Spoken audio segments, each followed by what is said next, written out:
Hi, I'm Mark Fedora. Today's Wild West is in Wickenburg, Arizona, home of the Desert Caballeros Trail Ride. We'll take you on that exciting adventure and show you this truly Western town coming up next on today's Wild West.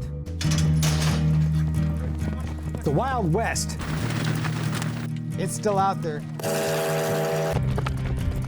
We'll show you how to find it. This is today's Wild West. It's good to be home. Like conquering heroes, the Desert Caballeros Trail Ride returns to Wickenburg, Arizona. For the 69th year, some 135 men have spent 5 days horseback in the beautiful Sonoran Desert. Are we having fun? This final day on the DC ride was a celebration, a mission accomplished. But earlier, some mixed emotions as well. It's gonna be good to get back, but you kind of miss the people more than anything else, actually. That last day's trail would take us through the Hassayampa River Canyon, another gorgeous day horseback in a beautiful part of the American West. Been wonderful, absolutely wonderful. It all began a week earlier back in Wickenburg, as riders from all over the country, around the world, and from all walks of life reconnected at a series of pre-ride parties or met for the very first time. Very psyched up. Just the history of it, you know, the history of it. It's the longest and oldest all-male trail ride. It's my second year. I wish I'd started 10 years ago. We see some sights that you just cannot believe. It's a real special thing, and as you go through the ride and you ride the beautiful Sonoran Desert, you end up meeting people from all over the country that over the years you become good friends with. Dr. Paul Cleaver has been part of the Desert Caballeros for 58 years. But the past president and former trail boss is no longer physically able to make the ride. The Desert Caballeros ride has been one of the biggest parts of my life. With most riders from out of town, most rode rental horses, like the ones provided by Tim Show of Tucson's Pantano Stables. We met our mounts the day before the ride. Well, there's 48 guests riding, but we brought 58 for extras and wranglers. Okay. From novices to advanced riders, from people that's never rode to people that ride every day. It's the best string of horses for rental that I believe I've ever experienced. See you next time. Sunday evening, riders, wives, and friends gathered for one last splendid send-off party at Wickenburg's Rancho de los Caballeros Dude Ranch Resort. Lots of cool stuff to bid on at the silent auction, and lots of fascinating people to meet, like local rancher and longtime DC ride supporter Angel Morales. Yeah, my daddy come here in a covered wagon. Transplanted New Yorker Boots O'Donnell was here for his very first DC ride. I can't wait. Jim Nichols was back from California for his 25th. Out of all the rides I've been on, this is my favorite. And one of the reasons it's my favorite is it goes from point A to point B to point C. It's a real ride. The ladies were having a good time. Plus we have our own party Monday night. Many of these women would soon be on their own horseback adventure, the annual week-long Las Damas ride. I'm chair of that ride this year, so I'll be working on that this week and probably having some fun with some of the girls. For the cowboys, the real fun would begin in the morning. I got a Rick Nauman. Yeah. His saddle over there. Monday morning, downtown Wickenburg. I'm going to put you on Bam Bam. After final introductions to our horses, So they'll probably be calling you Pebbles. Probably. Okay, is that okay with you? It makes no difference to me. Okay. everybody was raring to go, with a few exceptions. I'm dreading it. Why's that? My rear end's not gonna like it. Yeah? It's real physical. Why do you put yourself through it? I guess just to prove that I still can. The DC ride is a big deal in this small yet historic western town, and after the speeches, the national anthem, and the prayer, Father God, the riders set out in grand fashion, with flags in the lead, parading through the streets. And then we were off the pavement and into the desert, rugged mountain trails, towering saguaro cactus, and relaxed conversation. so you summer up in the San Jacintos? That's why they call me El Nieto, the grandson. Michael Rosenberg's grandfather introduced him to the ride 11 years ago. Yeah, he just turned 87 this year, so he doesn't ride much anymore. Michael's an experienced horseman, but he's not here for the riding. There are a lot of great people on this ride, all types. The people that ride anytime we want, the only reason we come out is for the people. R.J. Morris is a flight instructor, teaching people how to fly light jets. Flew in 5 James Bond movies. If your viewing audience could see the position you're in, they would be amazed. Attorney Jim Nichols is a founding member of the Cowboy Lawyers Association. You meet interesting people and you're in God's country. Look at these mountains, look at these skies. If you like cowboying, what's not to like? Scott Stevens works in IT security. I live in a strange high-tech world. I'm on airplanes every week, so for me this is a nice change of pace. It's completely different from the other 51 weeks of the year. That's awesome. Keeping all these guys safe is job number one. Crew members with radios are spaced throughout the ride to call for medical help if it's ever needed. And we have a direct radio to the sheriff's office, to the helicopter if we need it. What did he do, lose a shoe? He did. A farrier was on board to handle any horseshoe problems. The guys care about their horses. And veterinarian Dr. Robin Waldron was here to keep the horses healthy. Most of the riders care a lot about the horses. They try to take good care of them, and if there's a problem, they let me know right away. And if it's a serious problem, the horse is pulled and he gets a trailer ride home. If the horse has got a minor problem, sometimes we can patch it and get back to the next stop and fix it more permanently that way. Well, we rode out of Wickenburg about 11 o'clock this morning. It's about 2 o'clock now. We're getting our first water break. Beautiful day on a good horse. Great trip. Along the trail, wranglers, easy to spot with their red hat bands, were ready to assist any rider at any time and take the reins when the day's trek was over. How'd you do, buddy? Did good. You didn't fall off? I didn't. Stayed on somehow. All right, that's good. Somehow. So how's your day, Patrick? Awesome. Next run, 1363. After 2 days on the trail, we stayed put on Wednesday for a day of R&R. You could test your horsemanship in a friendly competition known as Gymkhana, while some of the other guys went trap shooting. Here goes my baby. There you go. Later, some exciting amateur horse racing. Fred Snyder got to be one of the jockeys. They asked me if I would do it, and I've always wanted to do this. He was riding Robert Burnside's quarter horse, Lady. So, confident of victory here? Marginal.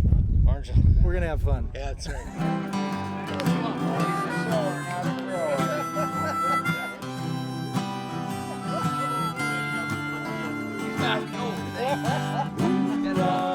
The Buck Dollar Band came up from Phoenix to entertain. Quite a concert around the campfire.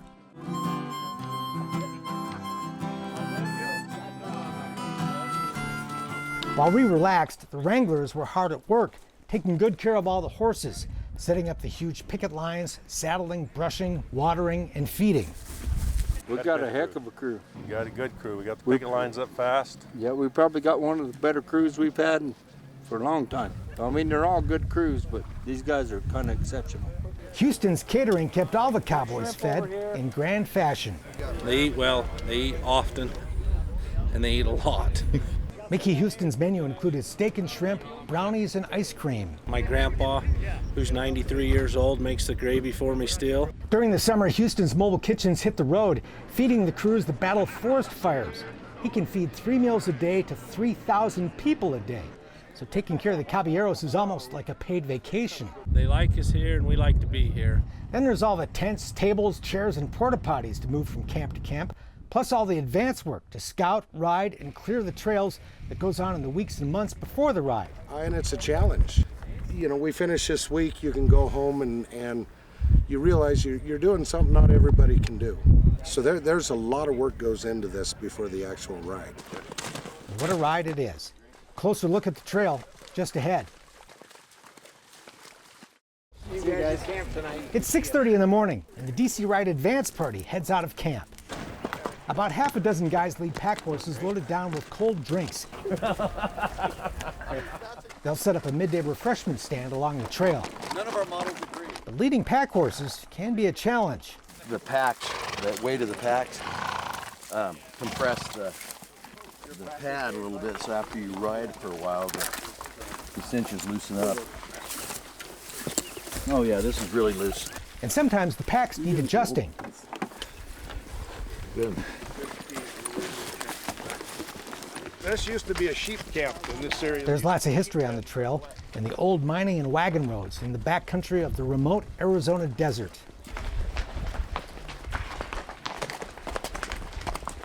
Oh boy, this is really wonderful, rugged country. Great for horseback, great for hiking. During the week, the trail would take us over rocky mountain tops and down again, through narrow canyons and the old ghost town mining camp of Gold Bar. Windows right there, old lead glass, World War I vintage glass. And always an easy sense of humor along the way. So where are we at this moment? What do you call this canyon? We're right here. Right. Remember, no matter where you go, there you are. Yeah, no matter where you go, there you are, see? Right. Yeah. Long days in the saddle come with no ringing phones, no emails, no pressure. Replaced by the soothing clip-clop of the horses, the beauty of the desert, and if you're lucky, a glimpse of its wildlife, like a rare desert tortoise. It's a chance to switch off from the outside world, relax, and connect. I mean, you can't ride a horse as many miles as we do together and not just relax and talk to each other. There's an openness here that you don't find in other places. It's a fraternity in a way, but not. It's more. It's deeper than that, I think. And that's what brings these guys back, year after year. This is actually my 5th year of riding and 30th year out here. What keeps you coming back? Camaraderie mostly, just enjoy being around these guys. Yeah. It's a great ride. By week's end, you not only understand the motto of this group, but you feel it too, for the love of the ride. Yeah, it's been a great ride. I think everybody's enjoyed it. And come every April, this Brotherhood of the Saddle will ride out of Wickenburg once again. If there's one thing you need on the Desert Caballeros trail ride, it's a good cowboy hat. And Wickenburg's Jimmy the Hat Man will be happy to outfit you with a custom hat like no other. It's incredibly exciting, quite fairy tale-ish. Christina Brady is buying her very first custom cowboy hat. It's jewelry, head jewelry. And what a hat it'll be. Shape of the hat I'm wearing, this color, and with this bead work, but the bead work will be this design. This beaded feather design will adorn the hat band, the hat brim, and the chin strap, better known out west as a stampede string. And the feather will also be placed inside this inlay. Wow, that'll be awesome. I know. All custom made by this amazing man over there. That would be Jimmy Harrison, also known as Jimmy the Hat Man. Anytime I see somebody's face light up that's genuinely happy with what I've done, then that's the best part for me.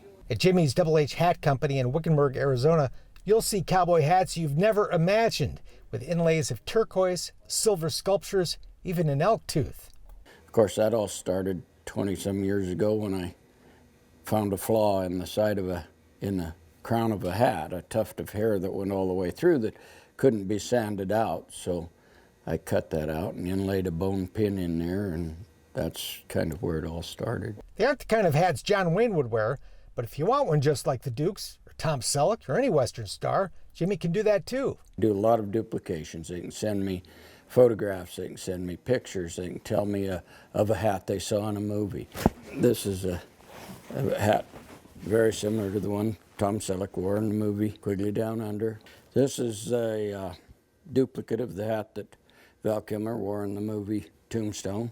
Actor Val Kilmer, who grew up in Wickenburg, commissioned Jimmy to make a line of hats just like the one he wore as Doc Holliday. And he will autograph it to them personally. Jimmy also made the hat actor Buck Taylor wore in Tombstone and recreated Buck's raggedy top hat from Cowboys and Aliens. He tried to get it out of wardrobe, but couldn't find it anymore. And so I duplicated that hat right down to the sweat stains, to the frayed edge in the brim. I will actually sand this hat. It's quite a process. Jimmy is one of the relatively few custom hatters in the country who craft a hat from the raw body. And then I'll actually mist it with alcohol and light it on fire. And that will singe the long hairs off. Top quality hats are 100% beaver. The hat ends up looking something like this before it's ready to be steamed and shaped in any style you can imagine for any kind of person. and all the ordering can be done over the phone or online. Like I say, I guarantee everything, so it's not a problem. I do a lot of hats for people that I never meet. After more than 20 years in the profession, Jimmy needs just a photograph and a head measurement to craft the hat you want. He'll, of course, give you all the details, and his work is 100% guaranteed. I guarantee everything, even right down to the shape. So if people want to come back in over and over and have me tweak their hats or work with them on it, I will do that, because that's the only way I'm going to get them to buy another one. Spend time with Jimmy, and you quickly discover this is a guy who loves his work. Yeah, the fun part is designing a hat in my head and then going shopping for what I want to put into it or on it, and then building the hat with a fictitious customer in mind, and then building a show hat that hopefully somebody will come in and check out this hat, featuring a hat band fashioned from a century-old piece of barbed wire laid over an old wagon rein. The rein that we used for the hat band that we put the barbed wire over was too thick, so we split it, and then the back of it we split again, and that's what we used for the lace around the edge of the brim. And while we all associate cowboy hats with cowboys, most of Jimmy's customers are actually from the East Coast. They certainly send a lot of hats to the state of New York. Oh, you do? Yeah, the whole East Coast actually is a very good hat customer of mine. And here I am, a happy customer. That's where Christina's from. She was so thrilled with her hat, her feet were barely touching the floor. I'm excited. It's gotta make you feel pretty good. It does. She was very happy. I think she came in here with no idea that she was gonna order a custom-made hat today. Well, the one thing I'm excited about is when it's not on my head, it's gonna be on my wall, and look at how gorgeous that is, just hanging there. It's gonna have a special hook. Didn't we all dream about being a cowboy or a cowgirl? Thanks to Jimmy, Christina Brady's dreams came true. You'll feel right at home wearing a cowboy hat in downtown Wickenburg, Western Wickenburg that is, a town that truly deserves that nickname. Yeah, it's all traditional sheepskin lined inside, good Herman oak leather, all hand carved. In his shop in downtown Wickenburg, Arizona, saddlemaker Lee Bird is building a custom rifle scabbard. I did all the logo and stuff for their DC ride. The scabbard and a prized rifle would be raffled off during Wickenburg's 69th annual Desert Caballeros ride, where we ran into Lee on the trail. Doing wonderful, absolutely wonderful. Lee was riding the saddle he was building when we first met him in his shop the month before. I'll do the skirts next, which will be all traditional sheepskin and leather.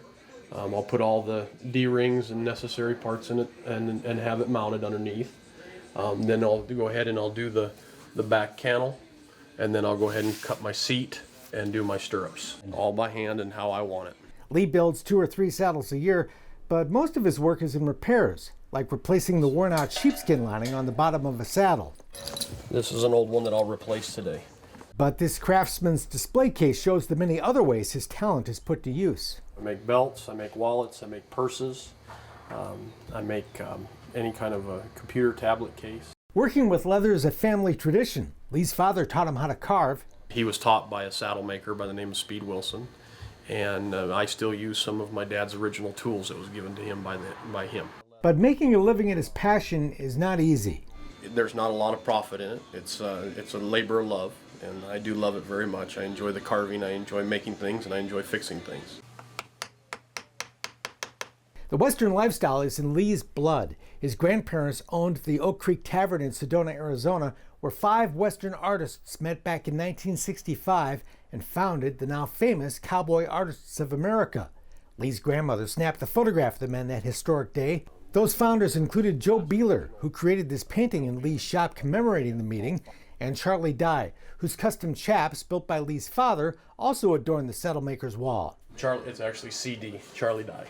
You have the cowboy heritage burned in your genes. I do. I enjoy it very much. I enjoy being around these types of people and learning from them. He's in the right town. Western Wickenburg, as it's known, is just that. Arriving travelers are greeted by a highway roundabout displaying the world's biggest pair of spurs. There are a number of other public Western sculptures in town, including this memorial to native son Everett Bowman, known as the Cowboy's Cowboy, and a world champion rodeo star back in the 1930s. Another notable monument marks the spot of an Apache stagecoach attack back in 1871 that left 7 people dead. Julie Brooks' ancestors were living here then. 5 generations, Macias family who ranched in the area since 1857. Wickenburg, named after Henry Wickenburg, whose gold strike founded the town, has long been proud of its Western heritage and worked to keep it alive. Early businessmen and women felt that it was important to preserve our heritage, and with that came some really good planning. Downtown is thriving with all kinds of Western-themed shops. Its crown jewel is the Desert Caballeros Western Museum, and on Sunday, even church is cowboy. This town is so Western, there's not just one custom saddle maker, but 3. We all still, even though we're all doing the same thing, we all work together. When one can't get the work done or can't do what they need to help out somebody, they'll pass it on to the next person. The weather's so nice. It hardly ever rains. No shortage of customers in the saddle business. In recent years, Wickenburg has become known as the team roping capital of the world, attracting cowboy snowbirds who come to escape the cold and ride and rope, like Wyoming rancher Kenny Knutson. They started team roping here in the wintertime about 10, 12 years ago, and it just kind of grew, and all of a sudden there's hundreds of team ropers here in the wintertime. Hundreds. I don't know, I just love the atmosphere. But you don't have to be a team roper to experience Wickenburg from the back of a horse. This town was long known as the dude ranch capital of the world. And coming up on today's Wild West, we'll saddle up and take you riding at the Flying E Ranch. All right, whenever you're ready. Yeah!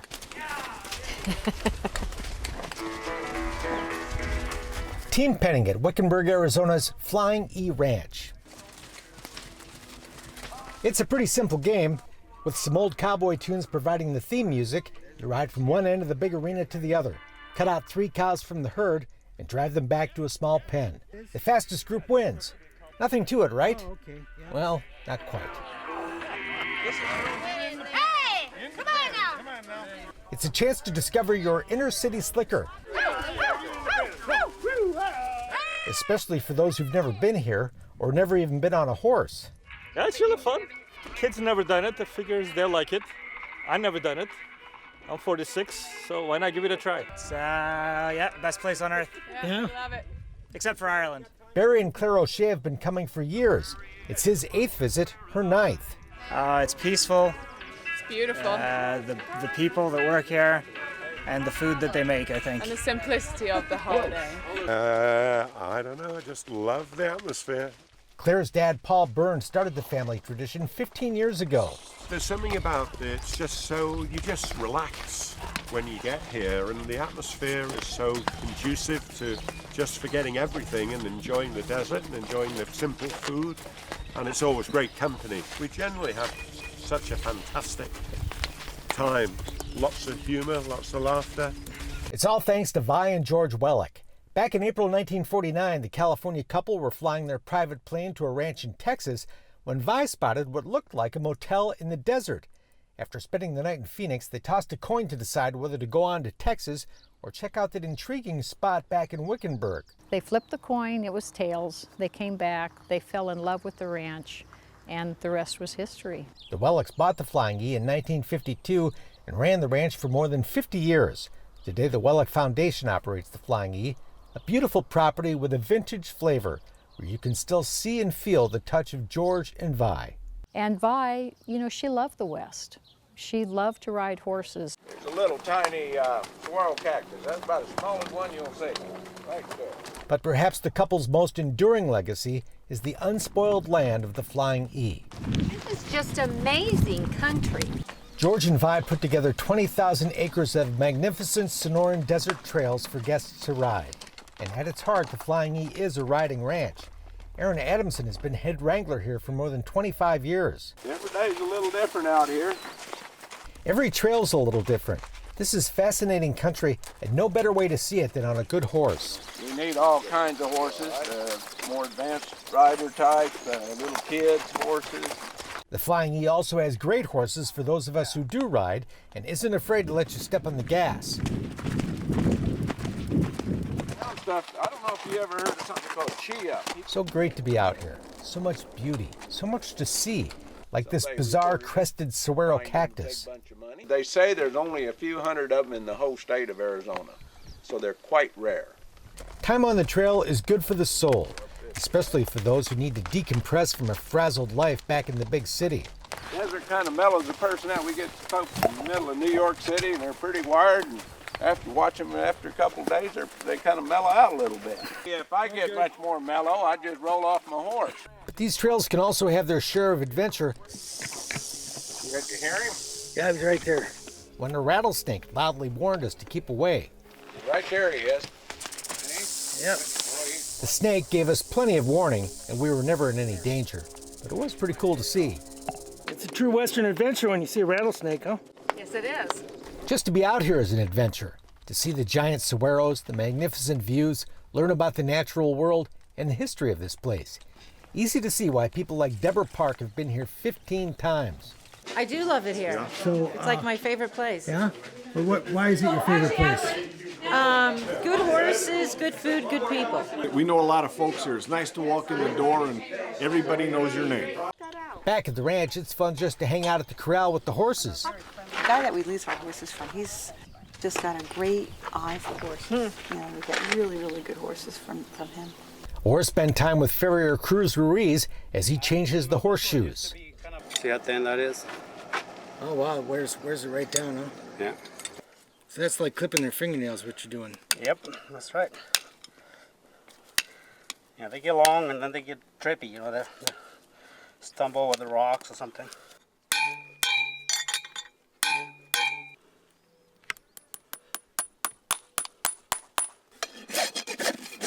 What happens if you don't shoe a horse? They'll go lame, more likely. What's your horse's name? Zeb. Zeb, yeah, he's a great horse. He loves kids. Lots of special moments, like a little guy's very first horseback ride. I said to him yesterday, do you want to come back next year? He said, I want to come back all the years. All the years. Seems like everybody who comes here feels that way. I think we'll do it again, especially my oldest daughter. She definitely wants to do it again. It's difficult not to like, right? That's it for now. We're back next time with more cool stuff from today's Wild West. I'm Mark Bedore. We'll see you down the trail. For more information on the people and places featured in today's Wild West, or to order show DVDs and books, visit todayswildwest.com.